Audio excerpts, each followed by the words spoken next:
स्वस्ति नः पन्था मनोचरेम सूर्यचन्द्रमसाविव पुनर्दधताघ्नता जानता संगमे मही।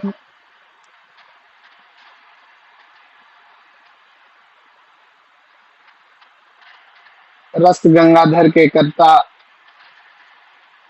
साहित्य शास्त्र के शिरोमणि आचार्य पंडित राज जगन्नाथ जी के कृति के ऊपर संचालित कार्यशाला का आज द्वितीय दिवस है और मैं डॉक्टर विश्वजीत विद्यालंकार आप सभी का आज की कार्यशाला के दूसरे दिवस पर हार्दिक स्वागत करता हूं, अभिनंदन करता हूं एवं आप सबको समय के अनुसार ही बिना किसी विलंब के कार्यशाला प्रारंभ करने का निवेदन मैं अपने कार्यशाला के आचार्य प्रशिक्षक आचार्य जोरावर जी से निवेदन किया जाए। उससे पूर्व कुछ लोग जुड़ रहे हैं तो उस समय का लाभ उठाते हुए 2 मिनट के भीतर मृगांक जी से मैं निवेदन यह भी करूंगा कि प्रारंभ में भी कल की कक्षा से संबंधित यदि कुछ ऐसी शंका हो जिसको लेकर के आज की कक्षा को आगे बढ़ाया जा सके तो 5 मिनट तक 5-5 से आचार्य श्री कक्षा प्रारंभ कर देंगे। तो अभी 2 मिनट समय है, यदि कोई अपनी बात रखना चाहे तो मृगांक जी उनका भी स्वागत कीजिए, ऐसा मेरा मृगांक जी से निवेदन है। आदरणीय मृगांक जी। सभी को नमस्कार और कार्यशाला के इस तृतीय दिवस में आप सभी का मैं हार्दिक स्वागत और अभिनंदन करता हूं। कल की कोई शंका हो तो आप लोग पूछ सकते हैं और एक निवेदन मैं ये कर दूं छोटा सा, बहुत कम शब्दों में, कि जो लोग हमसे जुड़ गए हैं, मैं विगत 2 दिनों से देख रहा हूं कुछ लोग बहुत लेट जुड़ते हैं और कतिपय लोग ऐसे पाए गए हैं जो कार्यशाला में जुड़ते हैं और वो ऑन करके छोड़ देते हैं मोबाइल, क्योंकि कल भी मैं देख रहा था कार्यशाला समाप्त होने के बाद भी आधा पौने घंटे तक वो लोग जुड़े रहे, उनको पता ही नहीं है कि कार्यशाला समाप्त भी हो गई है। तो थोड़ा सा निवेदन यही है कि आप अगर ज्ञान लेने के लिए पढ़ रहे हैं तो उसी मंतव्य से थोड़ा ध्यान दीजिए और बिना किसी भूमिका के यदि किसी का प्रश्न हो कल से संबंधित तो वो पूछ सकता है, कोई है, और यदि नहीं तो हम फिर कार्यशाला को आगे बढ़ाते हैं। मैं एक बार पुनः सभी का स्वागत करता हूं और अपने कार्यशाला के प्रशिक्षक अग्रज डॉक्टर जोरावर सिंह जी से निवेदन करूंगा कि वो आए और कार्यशाला को आगे का पाठ आज प्रारंभ करें। डॉक्टर जोरावर सिंह।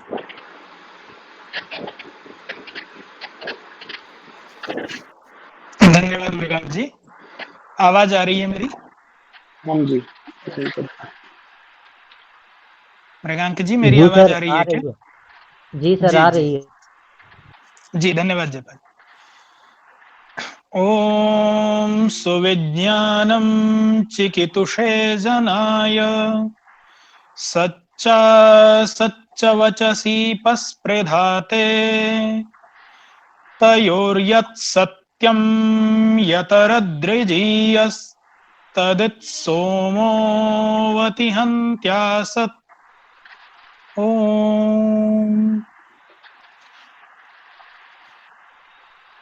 डॉक्टर शिवानंद नौटियाल राजकीय महाविद्यालय एवं RD and DJ college Munger विश्वविद्यालय के तत्वावधान में यह जो रसगंगाधर पर जो कार्यशाला आयोजित की जा रही है, यहाँ उपस्थित समस्त गुरुजनों को, समस्त ज्येष्ठों को मैं प्रणाम करता हूं और जो भी प्रतिभागी छात्र यहाँ उपस्थित हैं उन सभी का मैं यहाँ हार्दिक स्वागत करता हूं, अभिनंदन करता हूं। आज का पाठ प्रारंभ हो उससे पूर्व विश्वजीत जी से आग्रह है कि एक प्रश्न जो उन्होंने मुझे भेजा था वह एक बार आप पढ़ देंगे तो हैप्पी शर्मा जी का जो प्रश्न था वो आप एक बार पढ़ दीजिए। हाँ जी, वो विषय से संबद्ध है जी। हाँ जी, मैं पढ़ देता हूँ, एक बार मैं ओपन कर लूंगा। जी। हैप्पी शर्मा जी ने जो प्रश्न कल भेजा था काफी बड़ा प्रश्न है, लेकिन उसी को मैं पढ़ देता हूँ जल्दी से। उनकी यह जिज्ञासा थी कि आचार्य जगन्नाथ से पहले भी बहुत सारे काव्यशास्त्र के ग्रंथ लिखे गए, लेकिन जगन्नाथ जी को यह ग्रंथ लिखने की आवश्यकता क्यों पड़ी? प्रथम प्रश्न है।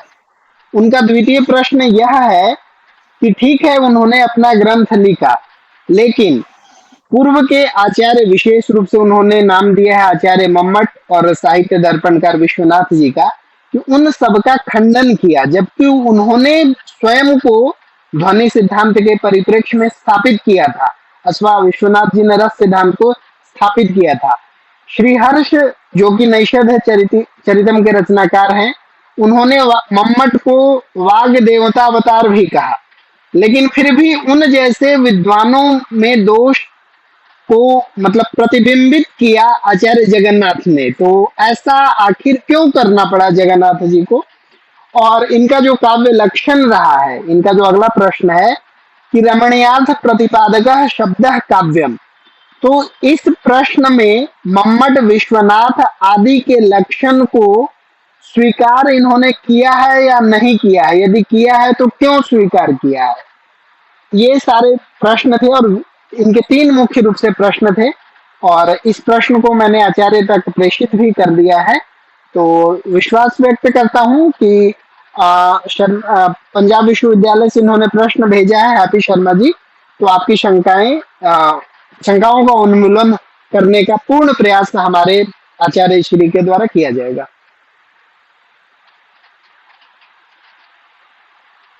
जी धन्यवाद विश्वजीत जी।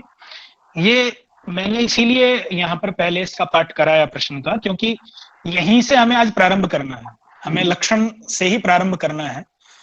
तो ये एक दो चीजें यहाँ ध्यान देने योग्य हैं। हैप्पी जी यदि सुन रहे हैं यहाँ, और भी सभी को ये ध्यान देना चाहिए कि हमारे यहाँ किसी के प्रति श्रद्धा रखना एक अलग विषय है, और उसके विषय से, उनके पक्ष से सहमत या असहमत होना अलग विषय है।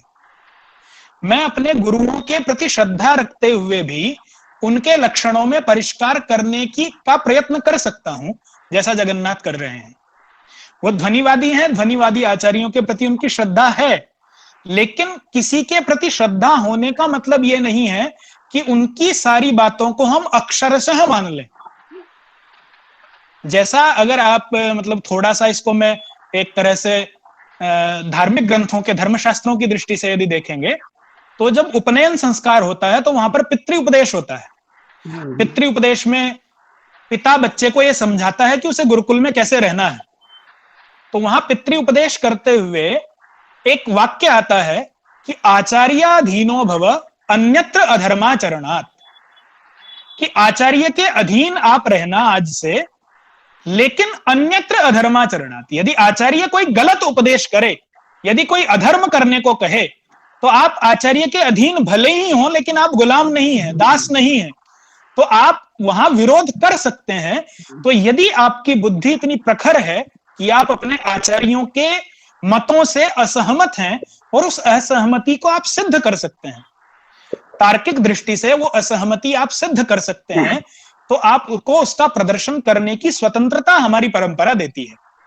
जैसे आप इसका उदाहरण देख सकते हैं कि जो प्रभाकर हुए, मीमांसक प्रभाकर, उनके गुरु थे कुमारिल भट्ट, लेकिन प्रभाकर कुमारिल से सहमत नहीं थे, इसीलिए फिर मीमांसकों में कुमारिल मत अलग चल गया और प्रभाकर मत अलग चल गया। तो ये ऐसा कहीं भी ऐसा स्थापित नहीं है कि अगर हमारी श्रद्धा है तो हम उनका विरोध नहीं कर सकते। ध्वनि का सबसे प्रखर रूप से विरोध करने वाले जो आचार्य हैं, आचार्य महिम भट्ट, वो भी व्यक्तिगत रूप से ध्वनिकार के प्रति श्रद्धा रखते हैं और अपने ग्रंथ की प्रस्तावना में ही ये कहते हैं कि यन महताम संस्तवाय व गौरवाय, कि मैं खंडन इसलिए कर रहा हूं कि महान पुरुषों के ग्रंथों पर लेखनी चला देने से ही महत्ता साबित हो जाती है। मतलब पूरी, उन्होंने कहीं भी ध्वनिकार के लिए अपशब्द का प्रयोग नहीं किया है, आचार्य शब्द का प्रयोग करके ही खंडन करते हैं। तो वो अपनी पूरी श्रद्धा के साथ ध्वनिकार का खंडन कर रहे हैं। हालांकि उनके साथ ऐसा नहीं हुआ, उनका खंडन करते हुए रुय्यक ने बड़ी ही कठोर भाषा का प्रयोग किया है। तो लेकिन ध्वनिकार के प्रति श्रद्धा रखते हुए भी महिम भट्ट उनका खंडन कर रहे हैं। तो परिष्कार अपने आचार्यों के मतों में भी किया जा सकता है, हमारी परंपरा रही है। तो ये जो पंडित राज जगन्नाथ यहाँ अपना काव्य लक्षण दे रहे हैं या अपने सिद्धांत प्रदर्शित कर रहे हैं, उनके प्रदर्शन का हेतु ही यह है कि पहले के काव्य शास्त्रीय आचार्यों ने जो सिद्धांत स्थापित कर दिए थे, जो लक्षण स्थापित कर दिए थे काव्य तत्वों के, वो सर्वथा निर्भ्रांत नहीं थे। ऐसा स्वयं जगन्नाथ कह रहे हैं कि सर्वथा निर्भ्रांत नहीं थे। कल के जो हमने श्लोक देखे हैं उनमें वो यही उस ग्रंथ का उद्देश्य बता रहे हैं कि जहां तक पहुंचना चाहिए था वहां तक वो परंपरा नहीं पहुंची है, इसलिए मुझे रसगंगाधर बनानी पड़ रही। तो पहले ग्रंथों का पूर्ण रूप से आदर है, पूर्ण रूप से सम्मान है, लेकिन जहां जहां उन विषयों के प्रतिपादन में जगन्नाथ को ऐसा लगा कि यहाँ जो मेरी प्राचीन आचार्य परंपरा है वो स्पष्टता नहीं ला पाई है, तो वो स्पष्टता लाने के लिए जगन्नाथ ने ऐसा ये इस ग्रंथ का निर्माण किया कि वो उन काव्य तत्वों को निर्भ्रांत रूप से स्थापित करें। लक्षण के विषय में भी ऐसा ही है कि उन्होंने उस लक्षण का, आगे हम देखेंगे अभी कि उस लक्षण का कैसे वो खंडन करते हैं, काव्य प्रकाश के कार के लक्षण का, विश्वनाथ के लक्षण का कैसे वो खंडन करके और अपने लक्षण को स्थापित करते हैं। तो वो, इसका मतलब कहने का भाव यही है कि कहीं भी किसी के प्रति श्रद्धा रखते हुए भी उसका विरोध किया जाता है, उस विरोध की भाषा बड़ी अच्छी रहती है।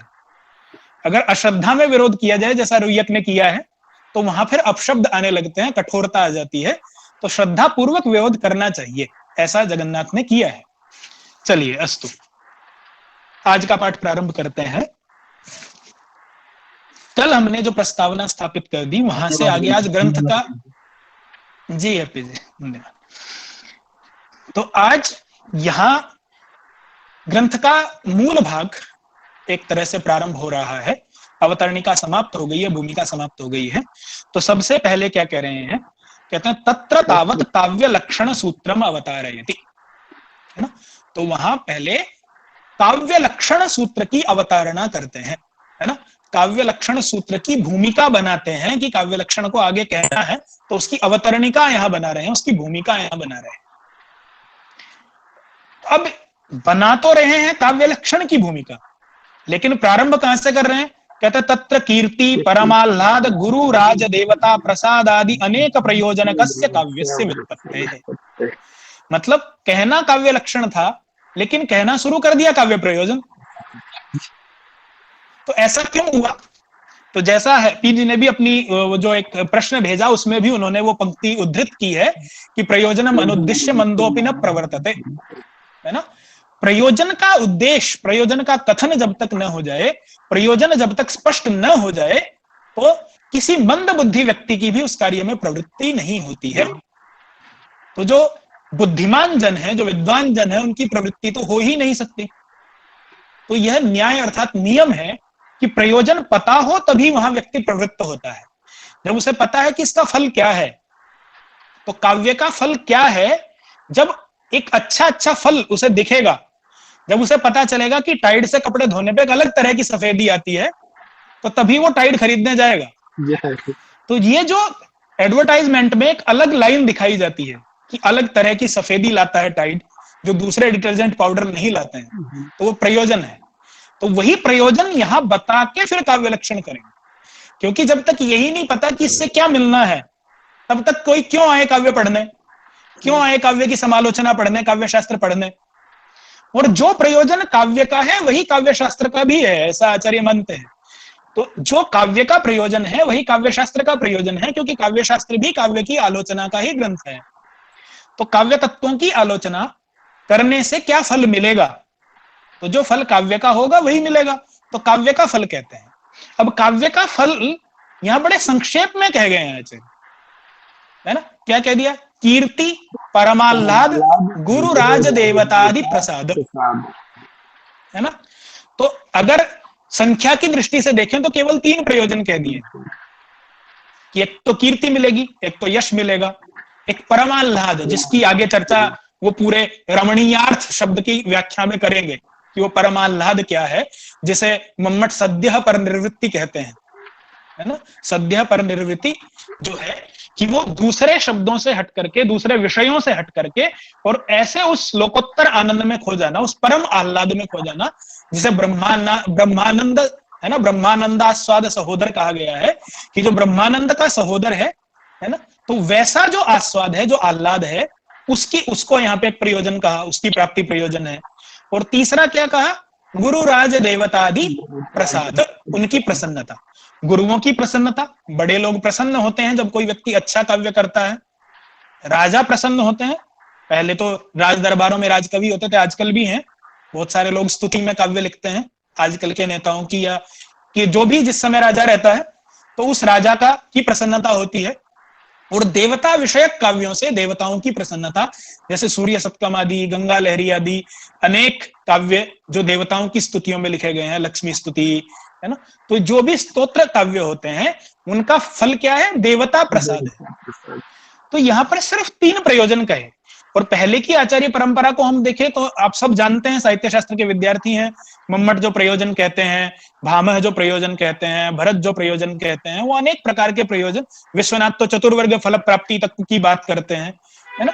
तो यही बात भामह भी करते हैं, धर्मार्थ काम मोक्षेषु वैचक्षण्यम कलासु च कह के। तो ये जो अनेक प्रकार के काव्य प्रयोजन कहे गए थे, उनमें से मात्र 3 को कह दिया है और आगे बढ़ गए हैं। तो इसका क्या अर्थ हो सकता है? अब यहां शंका यही हो सकती है, ऐसा कहा जा सकता है कि जगन्नाथ को अन्य काव्य प्रयोजन इष्ट नहीं है। ऐसा बहुत सारे टीकाकारों ने माना भी है, बहुत सारे आलोचक भी ऐसा मानते हैं कि 3 ही काव्य प्रयोजन जगन्नाथ को इष्ट रहे हैं, परंतु ऐसा नहीं है। यदि इस पंक्ति को हम ध्यान से देखें तो प्रसाद के बाद वो आगे शब्द कर रहे हैं, आदि अनेक प्रयोजन कस्य काव्य, है ना। आदि आदि अनेक प्रयोजन वाला जो काव्य है, 3 का नामोल्लेख किया है, बाकी को आदि पद से गृहीत कर दिया है। तो ऐसा क्यों कर दिया है? अगर कहने थे तो सारे कहते, बताना चाहिए था, स्पष्टता लानी चाहिए थी। एक तरफ तो जगन्नाथ कह रहे हैं कि मैं निर्भ्रांति लाने के लिए इस ग्रंथ की रचना कर रहा हूं, और पहली ही पंक्ति जहां से ग्रंथ प्रारंभ हुआ वहीं भ्रांति रख दी, है ना, स्पष्ट नहीं हुआ। तो इसका समाधान जो मुझे समझ में आता है, बाकी आप सब चिंतक हैं, समझ लीजिएगा जो भी, क्योंकि पंडितराज जगन्नाथ का उद्देश्य यहां काव्य प्रयोजन कहना नहीं है, उनका प्रयोजन यहां काव्य लक्षण कहना है। उन्होंने ऊपर अवतरणिका ही क्या रखी है कि काव्य लक्षण सूत्र की गणना कर रहे हैं, काव्य प्रयोजन कहना ध्येय नहीं है, वो काव्य प्रयोजन पर चर्चा नहीं करना चाहते हैं।